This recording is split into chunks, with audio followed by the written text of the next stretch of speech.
जय हिंद दोस्तों। आज हर रोज़ की तरह मैं आज एक नई कहानी लेके आया हूँ जिसमें सभी के मन में एक नया उत्साह जगे और सब इस कहानी को सुन के प्रेरणा स्रोत हो। ये कहानी है एक राजा की। एक राजा शिकार करने जाते हैं। शिकार करने जाते हैं तो शिकार करते करते करते करते करते वो जंगल में इतने अंदर चले जाते हैं, इतने अंदर चले जाते हैं, उसके बाद वो रास्ता भूल जाते हैं और अकेले जाते हैं शिकार करने के लिए। उसके बाद वो रास्ता भूल जाते हैं तो अब देखिए समय हो चल रहा है। रास्ता भूलने के बाद आदमी का दिमाग काम नहीं करता कि किधर जाए या कहाँ जाए, पता नहीं चलता। तो जंगल में घूमते घूमते थक गए थे, भूख प्यास खूब लगी हुई थी। तो क्या करे राजा, घूमते घूमते अब परेशान हो गए कि जंगल से निकले कैसे। तो खोजते खोजते खोजते रास्ता खोजते खोजते एक लकड़हारा मिला उसको। लकड़हारा मिला तब लकड़हारा से बात की कि मैं इस राज का राजा हूँ और मैं रास्ता घूम गया हूँ, क्या आप मुझे बाहर राजमहल जाने का रास्ता बता सकते हैं। तो लकड़हारे ने कहा क्यों महाराज, क्यों नहीं बता सकता हूँ, मैं ज़रूर बता सकता हूँ। ये देखिए इधर से जाइएगा, इधर से जाइएगा, इधर इधर अब रास्ता बता दिया। और वो बोला कि ये। तब राजा बताने के बाद राजा ने कहा कि ठीक है, तुमको किसी भी चीज़ की ज़रूरत हो ना तो तुम राजमहल आ जाना और हमसे उपहार लेके चल जाना, तुम्हारी इतनी मदद करने के लिए तो तुम ज़रूर आना राजमहल। तो राजा तो चले गए। उसके बाद घर आने के बाद लकड़हारा अपनी बीवी को ये बात बताता है कि हमको आज जंगल में राजा मिले थे, जब हम लकड़ी काट के जला के बेचने जा रहे थे तब बोला कि राजा ने मुझे बुलाया है कि राजमहल आ जाना और तुम अपना उपहार लेते जाना। तो क्या करें, जाए ना नहीं जाए। तब उसकी लकड़हारा के बीवी बोली कि आप जाइए, राजा ने जब आपको बोला है तो राजा आपको ज़रूर मदद करेंगे। हम लोग का तंगहाल बहुत, ज़िंदगी बहुत गरीबी से कट रहा है, तो आप जाइए। तो अगले रोज़ लकड़हारा सज धज के, अब सजेगा गरीब आदमी का पता है तो क्या सजना होता है, बड़ा आदमी का शॉपिंग होता है, हम लोग का होता है त्यौहार। गरीब आदमी का त्यौहार होता है, त्यौहार होगा तो ही कपड़ा खरीदेंगे, और बड़ा आदमी का शॉपिंग होता है। इस तरह से किसी तरह से अपना ड्रेस पहन के गया। जाने के बाद वहाँ राज दरबार में दरबार लगा था। दरबार बोला कि हमको राजा से, लकड़हारा दरबार से बोलता है कि हमको राजा से मिलना है। बोले तुम लकड़हारा, तुम राजा से क्या काम है तुम्हारा। बोले राजा ने हमको बुलाया। कि राजा तुमको बुलाएगा, ये हो नहीं सकता। लेकिन आप राजा को मेरा संदेश पहुंचा दीजिए कि एक लकड़हारा आया है, वो आपसे मिलना चाहता है। तो बोला कि ठीक है। दरबान गया राजा के पास। जाने के बाद दरबान बोलता है कि महाराज एक लकड़हारा आया है जो आपसे मिलना चाहता है। ओ ठीक है, भेजो भेजो उसको। तब राजा के पास दरबान गया, बोला जी हुजूर, मैं आपका पास आया हूँ कि कुछ मदद हो जाए मेरी, बहुत गरीब लकड़हारा हूँ। तो तुमने तो मेरी बहुत मदद की, तो मैं इसके लिए तुम्हें एक बाग माना गार्डन, बगीचा तुमको उपहार में देता हूँ। वहाँ फल फूल बहुत सारे पेड़ लगे हुए हैं, तुम उसको रखवाली भी करेगा और वहीं में अपना जीवन यापन भी करेगा, मैं तुम्हें दान में देता हूँ।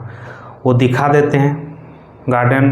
वो दरबार लेके जाके दिखाने के बाद वो तो बहुत खुश हो जाते हैं। उसके बाद राजा सोच रहे हैं कि देखिए इस गरीब का यदि हमें कुछ भला कर सकूं तो ये मेरे लिए बहुत सौभाग्य की बात होगी, क्या कि इसने ही मुझे जीवन दान दिया है। क्योंकि यदि मेरा रास्ता नहीं मिलता तो मैं पता नहीं रात को जंगली जानवर का शिकार ना हो जाता। उसके बाद इस तरह 6 महीने गुजर गए। 6 महीने गुजर गए तो राजा को एक आध दिन लगा कि क्यों ना जाके मैं उसे भेंट करके आऊँ कि गार्डन का क्या हाल है, बगीचा का क्या हाल है, कि बगीचा को लकड़हारा है तो बहुत अच्छा से संभाल के रखा होगा। तो जाके बगीचा देखता है तो पूरा बगीचा वीरान हो गया है। जितना भी पेड़ सबको काट के लकड़हारा बेचने का काम करता है। वो देख के तो अबाक हो गया कि ये क्या हो गया, ये क्या कर दिए आपने। राजा पूछता है लकड़हारा से कि ये क्या कर दिया आपने, आपने तो पूरा बगीचा वीरान कर दिए। बोला कि क्या करें मालिक, हम लोग तो पता था कि हम लोग बहुत गरीब थे, तो लकड़ी काटते हैं, उसको जलाते हैं और कोयला को शहर में जाके बेच के आते हैं। तो यही इस तरह से हम लोग का अभी बहुत, हम लोग थोड़ा बहुत आपकी कृपा से कुछ हद तक जीवन यापन करने में सक्षम हो पाए हैं। मैं आपके लिए, इसके लिए मैं बहुत आभारी हूँ।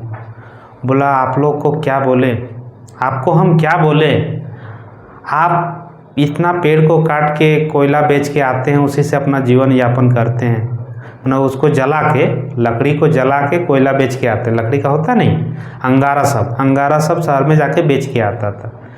तो बोला राजा एगो लकड़ी का टुकड़ा दिया, इतना छोटा टुकड़ा दिया, बोला कि जाओ इसको तुम बेच के आओ दुकान से।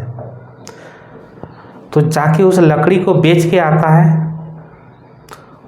तो उसका 2000 रुपया दाम होता है।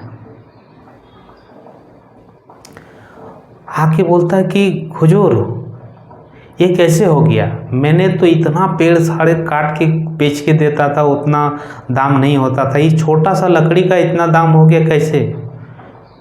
बोला आपको नहीं मालूम, ये सब चंदन का वृक्ष है जो बहुत ही ज़्यादा कीमती होता है, लेकिन आपने क्या किया, सब काट के अंगारा में बेच दिया, क्या करें। तो ये राजा के चरणों में पड़ जाते हैं कि माफ़ कीजिए हुजूर, मुझे पता नहीं था हुजूर, मुझसे बहुत बड़ी गलती हो गई, मैं क्या करूं, मुझे क्षमा कर दीजिए, मैं क्या सोच रहा था और क्या हो गया। मैं सारे चंदन के वृक्ष को काट के मैं उसको अंगारा बनाकर बेच रहा था और पता ही नहीं था कि छोटे से लकड़ी का इतना दाम होगा, मुझे माफ़ कर दीजिए।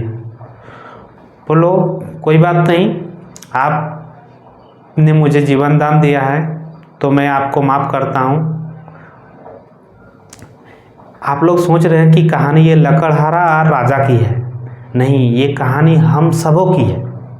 हम सबों की इस कारण से कि हम लोग को जो भगवान जीवन दिए है ना, जीवन भी हम लोग को पेड़, बहुत बागवान एगो बगीचा दिया। बगीचा हम लोग का शरीर है, जो हम लोग का सांस लेते हैं ना, सांस लेते हैं, ये हम लोग का कीमती ऑक्सीजन जो दिए हैं, ये हम लोग को बहुत ज़्यादा कीमती है। इसका वैल्यू कब पता चलता है, जब हम लोग डॉक्टर घर में रहते हैं तभी इसका वैल्यू पता चलता है कि हम लोग अंगारे अभी बेच रहे हैं, पता ही नहीं था कि थोड़ा सा कीमत का क्या वैल्यू होता है। इस कारण से आप किस जगह पे ज़्यादा टाइम बिता रहे हैं, क्या कर रहे हैं, इससे मालूम होता है कि आप यदि अच्छे कर्म कर रहे हैं तो थोड़ा सा भी चीज़ का वैल्यू बहुत ज़्यादा है। लेकिन यदि आप बुरे कर्म कर रहे हैं, अपना समय का यूटिलाइज नहीं कर पा रहे हैं, तो आपको बहुत ज़्यादा तकलीफ होगा, फिर आप गरीब की गरीब रहिएगा। बोला दान से बड़ा कोई पुण्य नहीं है, दान से बड़ा कोई पुण्य नहीं है, और वासना से बड़ा कोई पाप नहीं है। तो यदि आप दान देते हैं तो आप हमेशा महान बनते हैं। इस कारण से मैं कहता हूँ कि आप लोग कुछ अच्छे कर्म कीजिए। जब तक आप अच्छे कर्म नहीं कीजिएगा तब तक आपका शरीर का कोई वैल्यू नहीं है। वैल्यू कब है, जब ये मूल्यवान कब होता है, जब ये आप किसी को कुछ देते हैं, कुछ गरीब को, लाचार को, बेबस को कुछ आगे उठा सकते हैं, तो ही इस लाइफ का वैल्यू है। नहीं तो ये लाइफ अंगारा मिट्टी है, मिट्टी में मिल जाएगा। कि हम लोग इस शरीर को मिट्टी बनाने आए हैं या कुछ करने आए हैं। ऐसे ऐसे महापुरुष जिसने अपना नाम अमर कर किया, तो आज उसका पीढ़ी दर पीढ़ी को पहचानते हैं हम लोग। क्यों?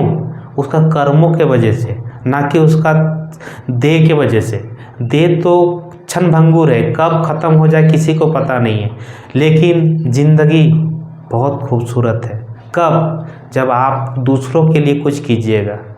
पता है ज़िंदगी में कोई भी अपने लिए नहीं जीता, कोई भी नहीं, मम्मी पापा भैया भाभी कोई भी अपने लिए नहीं जीता है, लेकिन यदि आप कुछ कर सके, दान दे सकते, कुछ के प्रति अपना भाव अच्छा दे सकते, तो मैं इस कहानी से ही इतना ही बोलना चाहता हूँ कि आप लोग में कुछ चेंजेस हो और ऐसे ही सपोर्ट करते रहे। जय हिंद दोस्तों।